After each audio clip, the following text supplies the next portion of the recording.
कि अपनी मंजिल को भुलाकर जिया तो क्या जिया, अगर है हिम्मत तो उसे पाकर दिखा, और लिख दे अपने कामयाबी की कहानी अपने खून से, और बोल उस किस्मत को अगर है हिम्मत तो मिटा के दिखा। बीएससी के स्टूडेंट्स को काफ़ी समस्या होती है क्वेश्चन पेपर को लेकर। अच्छा। और दोस्तों कुछ सालों से अभी पैटर्न भी चेंज कर दिया गया है, जो कि लास्ट ईयर के स्टूडेंट्स होते हैं अब उनका एमसीक्यू का पैटर्न कर दिया गया है सीसीएस यूनिवर्सिटी वालों ने। तो दोस्तों उसी के लिए हम आपके लिए एक वीडियो लेकर आए हैं, उम्मीद है आपको ये काफ़ी सहायक सिद्ध होगी। अभी मजा आएगा ना भिड़ो। रिलेटिविटी एंड स्टैटिस्टिकल फिजिक्स के लिए आपके लिए उपयोगी सिद्ध होगी। और बी 316 इसका कोड पेपर था लास्ट ईयर जो पूछा गया था, तो उसी को हम यहाँ पर सोल्व करेंगे और हल करेंगे और यहाँ पर कुछ चर्चा करेंगे। उम्मीद है दोस्तों आपको वीडियो काफ़ी सहायक सिद्ध होगी, तो वीडियो को अंत तक ज़रूर देखिएगा। और मैं कोशिश करूँगा दोस्तों बीच में आपको एंटरटेनमेंट भी होता रहे, ताकि आप वीडियो देखते समय बोर ना होएं। शाबाश बेटा, बहुत बढ़िया। और काफ़ी समय अब नहीं रहा है, हालांकि हम सब लोग जानते हैं सभी यूनिवर्सिटीज़ के एग्ज़ाम जो हैं लास्ट ईयर के स्टूडेंट्स का सबसे पहले करा लिया जाता है। तो चलिए दोस्तों शुरू करते हैं। तो दोस्तों आपका फर्स्ट क्वेश्चन दिया हुआ है, इसमें स्पेस व घूर्णनीय अपरिवर्तनशीलता डैश की ओर ले जाता है। तो दोस्तों यह कोणीय संवेग के संरक्षण का नियम की तरफ हमें लेकर जाता है, जो कि ए इसका राइट आंसर होगा। तो ए पे हम अपना इसका आंसर क्लिक कर लेते हैं दोस्तों, ए इसका राइट आंसर होगा। चलिए आगे नेक्स्ट क्वेश्चन है दोस्तों आपका सेकंड, गैलीलियन रूपांतरण में दो बिंदुओं के बीच की दूरी है, तो कैसी होती है दो बिंदुओं के बीच की दूरी? अपरिवर्तनीय होनी चाहिए, यानी कि इनवेरिएंट होनी चाहिए, जो कि ए ऑप्शन पर इसका राइट आंसर दिया हुआ है। तो इस पर हम अपना आंसर राइट क्लिक करेंगे। चलिए आगे नेक्स्ट क्वेश्चन है दोस्तों आपका, विशिष्ट सापेक्षिकता के सिद्धांत के अनुसार प्रकाश का वेग कैसा होना चाहिए? तो ये भी अपरिवर्तनीय होना चाहिए। तो दोस्तों जो बी ऑप्शन दिया हुआ है ये इसका राइट आंसर होगा। याद रखें विशिष्ट सापेक्षिकता के सिद्धांत के अनुसार प्रकाश का वेग कैसा रहता है? अपरिवर्तनीय। तो ये जो दोस्तों बी होगा राइट आंसर होगा। और आप लोग जानते भी हैं प्रकाश का वेग में कितनी चाल होती है, तो आप लोग कमेंट करके इसका आंसर बताएं। काफ़ी स्टूडेंट जानते होंगे, हालांकि सभी जानते हैं 3 × 10⁸ मीटर पर सेकंड स्पीड होती है, या फिर 3 लाख किलोमीटर प्रति सेकंड की स्पीड होती है प्रकाश की चाल, किसमें? निर्वात में, या फिर वैक्यूम में इंग्लिश में बोला जाता है। नेक्स्ट क्वेश्चन है दोस्तों आपको, लोरेंज रूपांतरण गैलीलियन रूपांतरण में समाहित हो जाते हैं कब? जब कण का वेग कैसा हो? तो दोस्तों इसमें डी राइट आंसर दिया हुआ है, जब कण का वेग काफ़ी बहुत बहुत बहुत कम होगा, किससे? प्रकाश के वेग से। इसका अर्थ है जो ये साइन लिखा हुआ है इस तरीके से इसे हम लिखते हैं, वेग जब यहाँ पर लेस देन लिखा हुआ है, velocity is very less than of c, यानी कि स्पीड ऑफ लाइट से काफ़ी कम होगा, तब ये लोरेंज रूपांतरण गैलीलियन जो होगा इसमें समाहित होते हैं। तो डी ऑप्शन इसका राइट होगा। चलिए नेक्स्ट क्वेश्चन आपको दोस्तों फिफ्थ, छड़ की लंबाई 100 मीटर है, यदि इस छड़ के समांतर चलने वाला प्रेक्षक इसकी लंबाई 51 मीटर मापता है, तो प्रेक्षक की चाल ज्ञात करें। तो दोस्तों इसका जो राइट आंसर होगा वो डी ऑप्शन होगा, राइट आंसर 0.96। अब इसका सॉल्यूशन देख लेते हैं। तो प्यारे दोस्तों ये इसका सॉल्यूशन होगा इस क्वेश्चन का। क्वेश्चन में दिया गया आपको छड़ की लंबाई दी गई है, यानी कि छड़ की लंबाई L दी गई है जो कि 100 मीटर दी हुई है, और छड़ के समांतर चलने वाला प्रेक्षक द्वारा मापी गई जो लंबाई है वो भी दी गई है L0, या फिर इसे ऑब्जर्वर ऑफ लेंथ कह सकते हैं, ठीक है, मतलब यानी कि प्रेक्षक द्वारा मापी गई जो लंबाई है वो 51 मीटर है। तो LO इसलिए लिखा जाता है, वो शॉर्ट यानी कि इसके सफिक्स में वो मतलब ऑब्जर्वर जो कि प्रेक्षक है हिंदी में कहा जाता है। तो दोस्तों अब दोस्तों हमें ज्ञात करना है प्रेक्षक की गति, यानी कि v वेलोसिटी, जो कि हमें इसमें ज्ञात करना है। सूत्र हमें याद है कि लंबाई संकुचन के लिए जो सूत्र होता है दोस्तों वो L = L0 ब्रैकेट में 1 - v²/c² इसका फॉर्मूला होता है, जहाँ पर L जो होती है वो लंबाई होती है किसी भी वस्तु या कण की, और साथ में c प्रकाश की चाल होती है। ये फॉर्मूले में ये इसका मान होता है। अब दोस्तों फॉर्मूले में हमें L = दिया हुआ है 100 मीटर और L0 की वैल्यू दी हुई है 51 मीटर। साथ में हमने ये वैल्यू पुट कर दी यहाँ पर। पुट करने के साथ में दोस्तों जैसे हमने यहाँ पर वैल्यू पुट करी है, मैं आपको यहाँ पर अंडरलाइन कर लेता हूँ।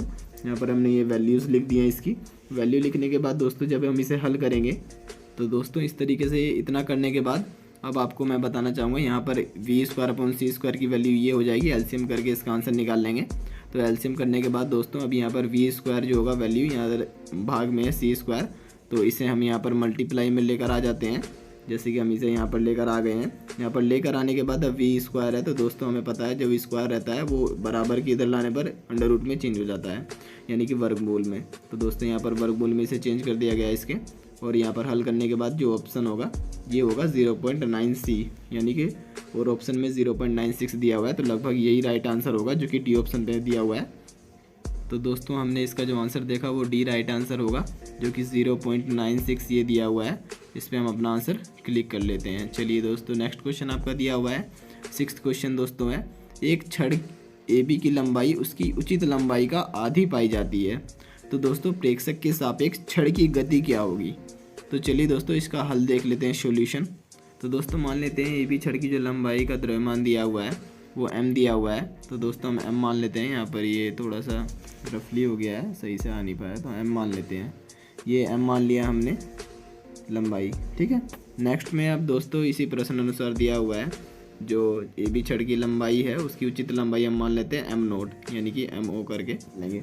तो इसके बाद दोस्तों सूत्र हमें पता है, हमें एनर्जी का E=mc² से इसे हल करेंगे। दोनों तरफ हम वैल्यू रखेंगे, तो E बराबर mc² रखेंगे और ये m0c², यानी कि उचित लंबाई के लिए, दोनों के लिए हम फॉर्मूला यहाँ पर रखेंगे। और दोस्तों प्रश्न अनुसार दिया गया है कि जो उसकी लंबाई है वो उचित लंबाई की आधी है, तो हमने इसे यहाँ पर आधा कर लिया है, यानी कि बट्टे 2 में लिख लिया है। अब इसे सोल्व करने के बाद c² दोनों तरफ से कट जाएगा, कट जाने के बाद ये आपका इक्वेशन बन जाएगा m=2m0। अब दोस्तों इतना कर लेने के बाद यहाँ पर जो अब हमें सूत्र लगाना होगा द्रव्यमान संकुचन के लिए, हमें फॉर्मूला पता है। द्रव्यमान संकुचन का जो फॉर्मूला होता है वो m ये याद रखना है दोस्तों, m=m0 अपॉन में रूट में 1 - b² अपॉन में c² होता है, देखेंगे। फिर हम समीकरण 1 से जो यहाँ पर दी हुई है ऊपर, यहाँ पर समीकरण 1 जो दी हुई है ये, इससे हम हल करेंगे आगे। तो आगे हम समीकरण 1 से दोस्तों इसमें इसकी वैल्यू रख देंगे। यहाँ पर m=2m0 है और m की हमें फॉर्मूला में पता है m0 अपॉन √ में 1 - b² अपॉन c² होता है। तो दोस्तों यहाँ पर वैल्यू रखने के बाद ये दोनों आपस में कैंसिल हो जाएंगे, m0 से m0। जब दोनों समान यूनिट में यदि हम रख लेते हैं तभी कैंसिल कर पाएंगे, तो इसे m0 में चेंज कर लिया, यहाँ से कैंसिल हो गया। चलिए दोस्तों आगे फिर यहाँ पर इसे हल कर लेने के बाद ये वाला पॉइंट जो है, ये वाला पॉइंट यहाँ पर अपॉन में है, तो इस तरफ आके ये क्या हो जाएगा मल्टीप्लाई में, तो हमने इसे इस तरफ लिया है मल्टीप्लाई में, और ये 1 के इक्वल होगा। या फिर समझ सकते हैं क्रॉस मल्टीप्लाई भी कह सकते हैं, जैसे कि क्रॉस मल्टीप्लाई होती है, तो क्रॉस मल्टीप्लाई हमने इसकी एक साथ कर दिया। क्रॉस मल्टीप्लाई करने के बाद ये इक्वेशन आ जाएगी दोस्तों हमारे पास। ये इक्वेशन आ जाने के बाद दोस्तों आप देख रहे हैं किस तरीके से हमने इसे यहाँ पर हल किया हुआ है, इसे आसानी से हल कर लेंगे। हल कर लेने के बाद दोस्तों यहाँ पर कुछ इस तरीके से इक्वेशन बनेगी आपकी, v² की वैल्यू जो आ जाएगी आप देख रहे हैं, जैसे कि यहाँ पर v² की जो वैल्यू आ गई है वो ये आ गई है। अब जब इस स्क्वायर को हम इस तरफ लेकर जाते हैं बराबर के उस तरफ, तो उस पार लेकर जाने के बाद ये √ में कन्वर्ट हो जाएगा, तो 3 का तो √ रहेगा √3, लेकिन 4 का वर्गमूल जो होता है वो 2 होता है, तो हमने 2 लिख लिया है यहाँ पर आंसर। और साथ में c का जब वर्गमूल निकालेंगे तो c होगा, स्क्वायर से √ कट जाएगा, तो दोस्तों ये इसका एग्जैक्ट आंसर आ जाएगा √3/2c, तो ये इसका राइट आंसर होगा। तो दोस्तों प्यारे दोस्तों इसका ये जो राइट आंसर हो जाएगा, आंसर क्लिक कर लेते हैं। नेक्स्ट क्वेश्चन आगे दिया हुआ है दोस्तों आपका, प्रयोगशाला में 2.8 × 10⁸ मीटर पर सेकंड की चाल से चलने वाले कण का जो जीवन काल है वो इतना है, दिया हुआ है इतने सेकंड है, उस कण का उचित जीवन काल क्या होगा। इसका आंसर हल करके दिखा देता हूँ, क्योंकि दोस्तों क्वेश्चन में जो उसका आंसर का हल करेंगे तो दोस्तों दिया गया है, हमें कण की चाल दी हुई है, यहाँ पर कण की चाल हमें जो दी हुई है वो ये दी हुई है, और साथ में कण का जीवन काल हमें ΔT0 दिया हुआ है। तो दोस्तों वो इतना सेकंड दिया हुआ है, हमें ज्ञात करना है कण का उचित जीवन काल, जिसे हम ΔT से प्रदर्शित करते हैं। और दोस्तों हमें पता है समय विस्तार के लिए जो फॉर्मूला होता है वो ΔT हमेशा याद रखेंगे दोस्तों, ये एग्जाम में आता है काफ़ी, तो हमेशा याद रखें। इससे रिलेटेड क्वेश्चन आपको जरूर मिलेंगे एग्जाम पेपर में, जब भी आप बैठेंगे तो इस फॉर्मूले से हल करेंगे दोस्तों। और यहाँ पर जो वैल्यू हम निकालेंगे दोस्तों उसे यहाँ पर पुट कर लेंगे, ΔT ये फॉर्मूले में हम पुट कर लेंगे। इस फॉर्मूले में ΔT0 की वैल्यू रख ली हमने यहाँ पर, और साथ में जो वैल्यू दी हुई है वो रख ली, और हमने यहाँ पर प्रकाश की वेग का भी यहाँ पर मान रख लिया है, जो कि 3 × 10⁸ मीटर पर सेकंड होता है, जैसे कि यहाँ पर आप देख रहे हैं ये हमने वैल्यू रख ली है। तो दोस्तों इतनी वैल्यू पुट करने के बाद आप इसे हल कर लीजिएगा, इस तरीके से ये हल होगा, देख लीजिए सॉल्यूशन। दोस्तों हल कर लेने के बाद में यहाँ पर जो आंसर होगा दोस्तों वो ΔT की वैल्यू निकल कर आ जाएगी 7.14 × 10⁻7 आंसर होगा, तो जो कि इसका ये राइट आंसर सही उत्तर होगा। तो दोस्तों इसका जो बी आंसर होगा वो राइट आंसर होगा, हम इसे अपना आंसर क्लिक कर लेते हैं। 7.18 लगभग इंटू 10⁻⁻7 इसका आंसर होगा। चलिए दोस्तों आगे नेक्स्ट क्वेश्चन देख लेते हैं आपका। 2 स्पेसक्राफ्ट ए तथा बी पृथ्वी से दूर एक ही दिशा में क्रमशः इतने से चल रहे हैं, इतने वेग से चल रहे हैं। तो दोस्तों बी और ए का सापेक्ष वेग निकालना है, क्या होगा? तो दोस्तों इसका ए राइट आंसर होगा, जो कि इसका आंसर दिया हुआ है -0.38 सी करके। तो दोस्तों ए पर अपना आंसर क्लिक कर लेंगे। चलिए दोस्तों, हालांकि इसमें ये आंसर अब आपको मैं नेक्स्ट क्वेश्चन में आपको बता देता हूँ इसका सॉल्यूशन। चलिए नेक्स्ट क्वेश्चन जो है दोस्तों आपको दिया हुआ है कि रॉकेट के किस वेग के साथ चलना चाहिए रॉकेट को, ताकि इस पर जो व्यतीत होने वाला प्रत्येक वर्ष पृथ्वी पर 4 वर्ष के संगत हो। तो दोस्तों यहाँ पर जब हम इसे हल करेंगे तो दोस्तों दिया हुआ है डेल्टा टी की वैल्यू हमें 4 डेल्टा टी नोट के बराबर में दी हुई है, उसमें कहा गया है प्रश्न अनुसार। तो दोस्तों यहाँ पर हम डेल्टा टी नोट की वैल्यू निकाल सकते हैं इसी तरीके से। इस फॉर्मूले यहाँ पर जो वैल्यू दी हुई है क्वेश्चन में, इस तरीके से हम यहाँ डेल्टा टी नोट की वैल्यू निकाल लेंगे, ये निकल कर आ जाएगी। और सूत्र हमें पता है समय विस्तार से जो होता है डेल्टा टी इक्वल टू, अभी हमने लास्ट क्वेश्चन में किया था, तो ये होगा डेल्टा टी नोट अपॉन में √1 - v² अपॉन c²। ये सेम द्रव्यमान संकुचन के लिए जो फॉर्मूला था उसी के लिए सेम है, ये दोनों सेम फॉर्मूला है लगभग। तो ये बस यहाँ पर वहाँ पर m था द्रव्यमान के लिए और यहाँ समय है। तो दोस्तों ये इस फॉर्मूले में हम इसका मान पुट कर लेंगे। हम यहाँ डेल्टा टी नोट की हमने यहाँ पर पहले ही निकाल लिया इसकी वैल्यू, यहाँ पर ये पुट कर लेंगे। तो यहाँ पर पुट कर लेने के बाद दोस्तों यहाँ से कैंसिल हो जाएगा और यहाँ पर थोड़ा सा सॉल्यूशन करेंगे। तो देखिए दोस्तों यहाँ पर सॉल्यूशन जब करेंगे तो यहाँ पर हमें 1 - v² upon c² equal to ये हासिल हो जाएगा 1/16। इस तरीके से दोस्तों इस तरीके से ये कर लेंगे और इस तरीके से करने के बाद आगे जब करेंगे तो यहाँ पर v² की जो वैल्यू आएगी वो निकल कर आएगी 15/16 c²। ये v² को इस तरफ लेकर जाएंगे अंडर रूट में, तो 15 अंडर रूट ऐसे ही रहेगा और 16 का वर्गमूल 4 होता है, ये लिख लिया, और c² का c हो जाएगा। तो ये इसका राइट आंसर होगा। चलिए दोस्तों का ए ऑप्शन जो दिया हुआ है राइट आंसर होगा, यानी कि √15/4 सी करके इसका राइट आंसर होगा। चलिए आगे नेक्स्ट क्वेश्चन दोस्तों आपको दिया हुआ है 10th क्वेश्चन जो दिया है, यदि 2 फोटोन एक दूसरे की तरफ चलते हैं तो उनका सापेक्षिक वेग कितना होगा? तो दोस्तों इसका जो सापेक्षिक वेग होगा वो c होगा, यानी कि जो इसका सी ऑप्शन दिया हुआ है वो राइट आंसर होगा। चलिए दोस्तों याद रखेंगे ये। नेक्स्ट क्वेश्चन आपका देख लेते हैं। दिए गए चित्र में डैश विभिन्न तापों के संगत वक्रों से व्याप्त क्षेत्र क्या होगा? तो दोस्तों याद रखेंगे हमेशा एकल होगा, जो यहाँ पर इस तरीके से वक्र आपको बना हुआ दिखाई दे, क्योंकि दोस्तों ये दिया हुआ है T1 जो है वो हमेशा T2 से कम होगा, T2 जो है वो T3 से कम होगा। तो ये दोस्तों है यहाँ पर दिया हुआ है, ये हमेशा एकल होता है, तो यहाँ पर ए जो है राइट आंसर दिया हुआ है, इस तरीके से वक्र आपको दिखेगा। तो ठीक है दोस्तों, चलिए नेक्स्ट क्वेश्चन आगे देखते हैं। अणुओं की गतिज ऊर्जा जो है डैश से निकटतम संबंधित होनी चाहिए। तो दोस्तों ये VRMS से संबंधित होनी चाहिए, जो कि सी ऑप्शन पर राइट आंसर दिया हुआ है। VRMS यानी कि रूट मीन स्क्वायर होता है, जो कि सी ऑप्शन पर दिया हुआ है वोल्टेज के लिए। तो याद रखिए यार राइट आंसर होगा। चलिए नेक्स्ट क्वेश्चन दिया हुआ है दोस्तों आपका, बोस आइंस्टीन संघनन डैश होता है। तो दोस्तों ये क्रांतिक ताप के नीचे होता है, जो कि सी ऑप्शन पर राइट आंसर दिया हुआ है। याद रखेंगे क्रांतिक ताप के नीचे होता है बोस आइंस्टीन संघनन। ठीक है, नेक्स्ट क्वेश्चन है दोस्तों आपको 14वां 14 क्वेश्चन है, जो आपका मुक्त इलेक्ट्रॉन गैस के इलेक्ट्रॉन की औसत ऊर्जा है।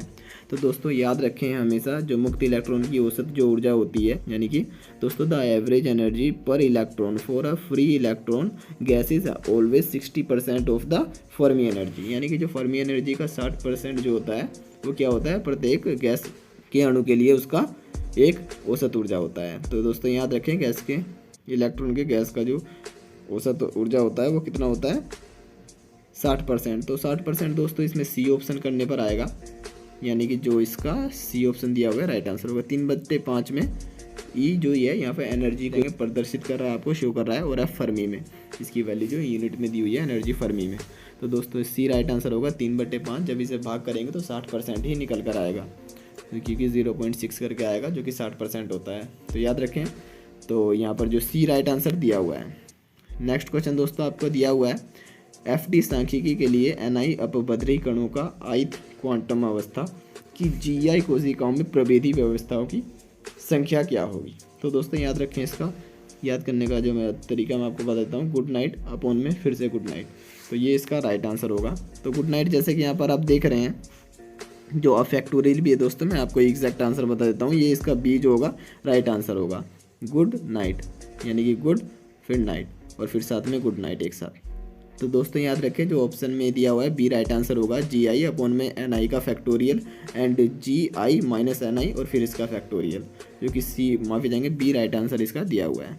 चलिए आगे नेक्स्ट क्वेश्चन देख लेते हैं दोस्तों। डैश तरीकों की संख्या जिसमें NI फोटोन को ith क्वांटम अवस्था के GI उपस्तरों में वितरित करते हैं डैश है, वो क्या होता है। तो दोस्तों हमेशा याद रखें ये जो होगा फॉर्मूला इसका n factorial plus GI minus 1 का होल फैक्टोरियल एंड बट्टे में NI का फैक्टोरियल और GI माइनस 1 का होल फैक्टोरियल, तब ये आंसर राइट होगा। इस पर अपना आंसर क्लिक कर लेते हैं। चलिए दोस्तों ये आपको फॉर्मूला याद करना होगा। नेक्स्ट क्वेश्चन है गैस के अणुओं की चाल क्या होगी। तो गैस के अणुओं की चाल उच्च ताप पर उच्च होती है, जो कि इसका ए राइट आंसर दिया हुआ है। तो हमेशा याद रखें गैस के अणुओं की चाल कैसे होती है, उच्च ताप पर उच्च होगी, ठीक है। टेम्परेचर हाई होगा तो हायर फॉर हायर टेम्परेचर, याद रखें किसका, गैस के अणुओं की चाल, वेग जो होगी वेलोसिटी। चलिए नेक्स्ट क्वेश्चन है वेगों के मैक्सवेल वितरण नियम से फलन PVx डैश के परितः सम्मित है, यानी कि जो फलन दिया हुआ है Vx जो कि P का है वो किसके समान होता है, ठीक है। तो दोस्तों वो सिमेट्रिकल जो होता है वो दोस्तों याद रखें Vx इक्वल टू 0 पर होगा। इसका जो डी ऑप्शन होगा वो राइट आंसर होगा। चलिए आगे नेक्स्ट क्वेश्चन है 19th आपका वेगों के मैक्सवेल वितरण नियम में PVx का अधिकतम मान है। तो दोस्तों याद रखें इसका जो अधिकतम मान होगा वो आपका m अपॉन में 2π/kBt और उसकी अंडर रूट में होगा ये आंसर। तो दोस्तों इसमें जो अंडर रूट में होता है वो उसके घात में 1/2 भी लिखते हैं, तो इसका होल पावर 1/2 केवल एक ही में है जो कि बी में दिया हुआ है, जो कि ये इसका राइट आंसर होगा। और याद करने की ट्रिक भी समझ सकते हैं दोस्तों, माइनस में कभी नहीं हो सकता ये, तो ये दोनों ऑप्शन होंगे ही नहीं और साथ में ये भी नहीं होगा क्योंकि ऑप्शन हमेशा वो अंडर रूट में होता है। तो ये 1/2 का जो राइट आंसर होगा, याद रखें मैक्सवेल वितरण के नियम से ये बी राइट आंसर है 1/2 के लिए, यानी कि अंडर रूट में। चलिए 20वां क्वेश्चन है अणुओं की तापीय डी ब्रोगली तरंगदैर्घ्य है। तो दोस्तों इसका जो तरंगदैर्घ्य होगा वो 20वें का क्वेश्चन का राइट आंसर होगा, यानी कि h² अपॉन में हमेशा याद रखें मैंने आपको बताया कि 1/2 होगा। तो इसके लिए भी जो सबसे पहले हम ऑप्शन में देख लेते हैं सबसे घात में जो 1/2 किसकी है। तो दोस्तों यहाँ पर 1/2 केवल एक ही यहाँ पर है, जैसे कि आप देख रहे हैं इसमें है और इसमें है, ये दोनों तो हो ही नहीं सकते। और दोस्तों यहाँ पर जो दिया हुआ है ये माइनस में तो हो नहीं सकता, तो माइनस में ना होकर ये प्लस में होगा जो कि ए राइट आंसर दिया हुआ है। तो हमेशा याद रखें इस तरीके से ट्रिक याद कर सकते हैं h² अपॉन में 2π/m/kBt की होल पावर 1/2 या फिर अंडर रूट में मान सकते हैं क्योंकि अंडर रूट को 1/2 लिखा जाता है। नेक्स्ट क्वेश्चन है दोस्तों आपका कैनोनिकल एंसेम्बल के लिए डैश रखता है। तो दोस्तों इसमें जो होगा आपका समान ताप होगा, समान आयतन और समान कणों की संख्या होगी, यानी कि बी राइट आंसर इसका दिया हुआ है दोस्तों, जो कि बी पर हम अपना आंसर क्लिक कर लेते हैं दोस्तों, ये इसका राइट आंसर होगा। अब दोस्तों नेक्स्ट क्वेश्चन है किसी निकाय की साम्य अवस्था के लिए, यानी कि जो equilibrium state of A system के लिए क्या होगा। दोस्तों हमेशा याद रखें एंट्रोपी और परिक्ता इसका राइट आंसर होगा, यानी कि इसका जो माफ़ी चाहेंगे बी ऑप्शन है राइट आंसर होगा। एंट्रोपी और परिक्ता क्या होनी चाहिए, अधिकतम क्या होनी चाहिए, मैक्सिमम होनी चाहिए, जो कि इसका आंसर दिया हुआ है राइट बी। इस पर हम अपना आंसर क्लिक कर लेते हैं। दोस्तों याद रखें किसी निकाय की साम्य अवस्था यानी कि उसकी इक्विलिब्रियम स्टेट कैसी होनी चाहिए, एंट्रोपी और प्रायिकता दोनों उसकी अधिकतम होनी चाहिए। चलिए नेक्स्ट क्वेश्चन आपका प्रावस्था समष्टि को डैश में विभाजित किया जा सकता है।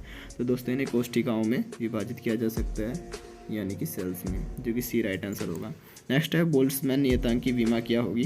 तो दोस्तों इसकी जो बीमा होगी वो याद रखें हमेशा एनर्जी बट्टे में टेम्परेचर होता है, तो यानी कि एनर्जी गुना ताप का इन्वर्स, तो गुना में लिखेंगे तो वो बट्टे में से इन्वर्स में हो जाएगा, तो ये इसका राइट आंसर दिया हुआ है बी। चलिए आगे नेक्स्ट क्वेश्चन देख लेते हैं सांख्यिकी यांत्रिकी के नियमों की सहायता से हम डैश करते हैं। तो दोस्तों याद रखें हम किसका ये अध्ययन करते हैं इसमें, स्थूल यानी कि micro study of macro system, यानी कि स्थूल निकाय का सूक्ष्म अध्ययन करते हैं, जो कि बी राइट आंसर इसका दिया हुआ है दोस्तों। अब दोस्तों मैं आपको बताना चाहूँगा इसका आंसर क्लिक कर लेते हैं। वीडियो काफ़ी लंबा हो चुका है इसलिए मैं वीडियो को यहीं समाप्त करता हूँ। उम्मीद है वीडियो आपको पसंद आया होगा, पसंद आया हो तो लाइक शेयर और सब्सक्राइब कर दीजिए अपने फ्रेंड्स के साथ, ताकि वो भी इसका सहयोग लेकर इसका लाभ उठा सकें। दोस्तों आशा करता हूँ आपको अभी समय है तैयारी करने के लिए। और दोस्तों हमेशा याद रखें कि अपनी मंजिल को भुलाकर जिया तो क्या जिया, अगर है हिम्मत तो उसे पाकर दिखा, और लिख दे अपने कामयाबी की कहानी अपने खून से, और बोल उस किस्मत को अगर है हिम्मत तो मिटा के दिखा। दोस्तों ये जुनून अपने अंदर रखना हमेशा,